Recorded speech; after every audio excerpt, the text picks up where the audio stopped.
जय हिंद, नमस्कार। मैं अमन कुमार पांडे आप लोग को ब्राइट पब्लिकेशन के यूट्यूब चैनल पर बहुत बहुत स्वागत करता हूं। तो कैसे हैं आप लोग? उम्मीद करता हूं कि बहुत अच्छे होंगे और आशा करता हूं कि आप लोग इस चैनल को सब्सक्राइब कर चुके होंगे। यदि आप में से कोई भी इस चैनल को सब्सक्राइब नहीं किए हैं तो इस चैनल को सब्सक्राइब कर ले और बेल आइकन भी प्रेस कर ले। ठीक है, चलिए आज आते हैं हम लोग क्लास 9th के चैप्टर 10 यानी एक्सरसाइज 10.3 को हम लोग सॉल्व करने वाले। इससे इस चैप्टर में जितने भी क्वेश्चन है उसको हम लोग सॉल्व करेंगे। तो आइए देखते हैं क्वेश्चन नंबर 1 10.3 क्लास 9th के चैप्टर 10 के एक्सरसाइज 10.3 के क्वेश्चन नंबर 1 है कि वृत्तों के कई जोड़े युग्म यहाँ पर दिया गया है। या खींचिए, जो आकृति में हम लोग को दिया गया है खींचिए। प्रत्येक जोड़े में कितने बिंदु उभयनिष्ठ है?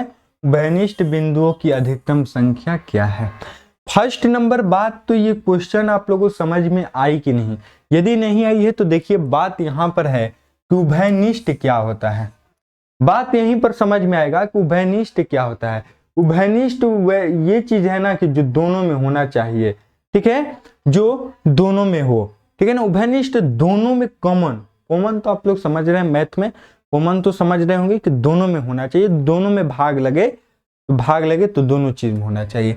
इसमें देखिए कि क्या इसमें कोई उभयनिष्ठ है, कोई कॉमन है, क्या कोई लगाव है इन दोनों के बीच में? कुछ नहीं है। यहां पर देखिए तो यहां पर है, यहां पर है, यहां पे और यहां पर। बताइए है कि नहीं है? देख लीजिए चित्रानुसार, देख लीजिए जो समझाना था तो वो बातें तो आप लोगों को समझ में आ गई होगी। आंसर में बोल रहा है कि चित्रानुसार जोड़े में 0, 1 या 2 उभयनिष्ठ है। 0 उभयनिष्ठ, 1 उभयनिष्ठ, 2 उभयनिष्ठ, 1 उभयनिष्ठ बिंदुओं की अधिकतम संख्या 2 है। ठीक है, उभयनिष्ठ बिंदुओं की अधिकतम संख्या कितनी है? तो 0, 1, 2 है, तो यानी अधिकतम संख्या 2 है। क्लियर है? समझ में आया? चलिए आगे बढ़ते हैं, सेकंड नंबर क्वेश्चन पर आते हैं। क्वेश्चन नंबर 2 है, सामने आप लोग एक सामने है क्वेश्चन कि मान लीजिए कि आपको एक वृत्त दिया है। मान लीजिए कि आपको एक वृत्त दिया गया है, ये वृत्त दिखाई दिया। ये मान लीजिए कि एक वृत्त दिया गया है। चलिए ऐसे एक वृत्त है, एक रचना इसके केंद्र को ज्ञात करने के लिए दीजिए।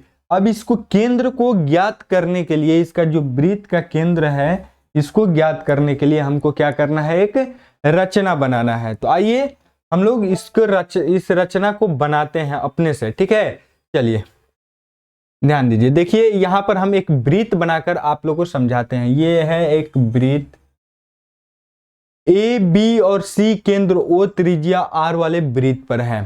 ठीक है, मान लीजिए कि ये केंद्र ओ है, त्रिज्या आर है, तो ए बी, चलिए ये मान लीजिए, और ये चलिए ये ले लीजिए कि सी, ये भी ये ना होगा त्रिज्या, ये सी हो जाएगा।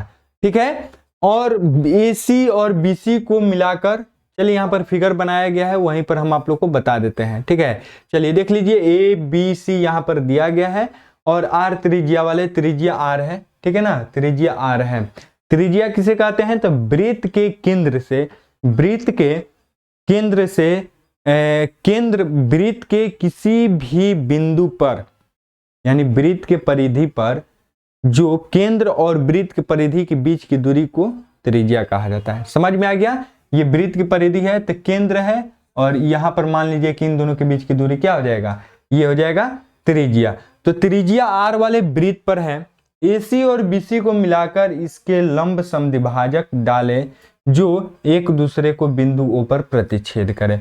अब क्या बोल रहा था? AC और BC इन लोगों पर ऐसा लंब समद्विभाजक डालना है। लंब समद्विभाजक यानी 90 डिग्री का एक लंब डालना है दोनों पर, कि दोनों क्या करे कि इन दोनों को बराबर भागों में विभाजित कर दे और बिंदु O पर प्रतिच्छेद करें। समझ में आ गया? अब देखिए, अब बिंदु O को केंद्र मानकर OA त्रिज्या लेकर एक वृत्त बनाइए। अब क्या कीजिए कि केंद्र O को मान लीजिए और OA को एक त्रिज्या मान लीजिए। OA के बीच की दूरी को त्रिज्या मान लीजिए और ओ को केंद्र मानकर एक चाप ले लीजिए और चाप से एक वृत्त बना लीजिए, हम लोग का वृत्त का निर्माण हो गया और वैसे ही केंद्र का भी निर्माण हो गया। क्लियर है? चलिए समझ में आ गया। अब आइए 3 नंबर क्वेश्चन पे। क्वेश्चन नंबर 3 है, यदि दो वृत्त परस्पर दो बिंदुओं पर प्रतिच्छेद करें। दो वृत्त है, ये देखिए एक वृत्त ये है और एक वृत्त ये है। क्या बोल रहा है कि दो बिंदुओं पर परस्पर प्रतिच्छेद करें, एक यहां पर बिंदु प्रतिच्छेद कर रही है और एक यहां पर। समझ में आ रहा है? बिंदुओं पर प्रतिच्छेद करें तो सिद्ध कीजिए कि उनके केंद्र, उनकी जो केंद्र है, इसका केंद्र ये और इसका केंद्र ये, उभयनिष्ठ जीवा के लंब समद्विभाजक पर स्थित है। उभयनिष्ठ जीवा के लंब समद्विभाजक पर स्थित है। ठीक है, ये हम लोग को दर्शाना है, सिद्ध करना है। तो आइए हम लोग सिद्ध करते हैं। देखिए कि सिद्ध कैसे करते हैं कि चित्रानुसार पहले देखिए, किसी भी चीज को, कोई भी चीज है आपको सिद्ध करना है तो पहले आप चित्र बनाइए, चित्र निर्माण कीजिए। फिगर बनाने के बाद जो जो फिगर में किए हैं उसको लिखिए, पहले रचना लिखिए कि जो जो फिगर में लिखिए उसको रचना लिखिए, प्रमाण लिखिए, तुरंत सिद्ध हो जाता है। ठीक है, चलिए आइए। तो चित्रानुसार दो वृत्त केंद्र एम वो एन त्रिज्या आर के बनाए जो दो बिंदुओं y और z पर प्रतिच्छेद करते हैं। क्लियर है? देख लीजिए कि चित्र के अनुसार दो हम लोग त्रिज्या वृत्त बनाए जिसका केंद्र m और n है, r त्रिज्या है और दो बिंदु y और z पर प्रतिच्छेद करते हैं। ये जो y और z पर ये दोनों प्रतिच्छेद करती है, दोनों वृत्त। यहां तक समझ में आया? जो जो चित्र में है उसको हम लोग पहले क्या करेंगे, लिखेंगे। ठीक है, उसके बाद दर्शाइए कि m और n उभयनिष्ठ जीवा yz के लंब समद्विभाजक पर स्थित है। ये हम लोग से क्वेश्चन पूछा था, जो जो पूछा था वो चीज हम लोग लिख रहे हैं। ठीक है ना? उसके बाद yz में मध्य बिंदु L से m और n को मिलाया। yz में मध्य बिंदु, yz है ना, इसका मध्य बिंदु यानी m n से ये मध्य बिंदु है, इसको हम लोग क्या किए कि मिला दिए। क्लियर, समझ में आ रहा है? तो वृत्त की जीवा yz और ml yz की समद्विभाजक है, वो क्या करेगी, ये समद्विभाजित करेगी। यहां तक समझ में आ रहा है? अब चलिए, तो इसीलिए ml क्या हो जाएगा, ml हो जाएगा लंब yz पर क्या हो जाएगा, ml लंब हो जाएगा। ठीक है, उसके बाद ये हो जाएगा कि कोण L बराबर ml हो रहा है, yz पर लंब हो रहा है, तो कोण L बराबर कितना हो जाएगा, 90 डिग्री। लंब हो रहा है तो 90 डिग्री होगा ना, 90 डिग्री हो जाएगा। तो कोण L बराबर 90 डिग्री, यहाँ पर लिखा है कोण MLY बराबर 90 डिग्री। तो इसी प्रकार yz वृत्त की जीवा है और nl जीवा का समद्विभाजक है, तो इसलिए nl लंब yz पर। तो यहाँ पर भी सेम उसी तरह से क्या हो जाएगा, कोण L 90 डिग्री हो जाएगा। तो दोनों को जोड़ दीजिएगा तो कितना हो जाएगा, दोनों 90 डिग्री है तो दोनों को जोड़ दीजिएगा तो 180 डिग्री हो जाएगा। इस प्रकार कोण MLY और कोण NLY रेखा युग्म बनाते हैं तथा MLN एक सरल रेखा है।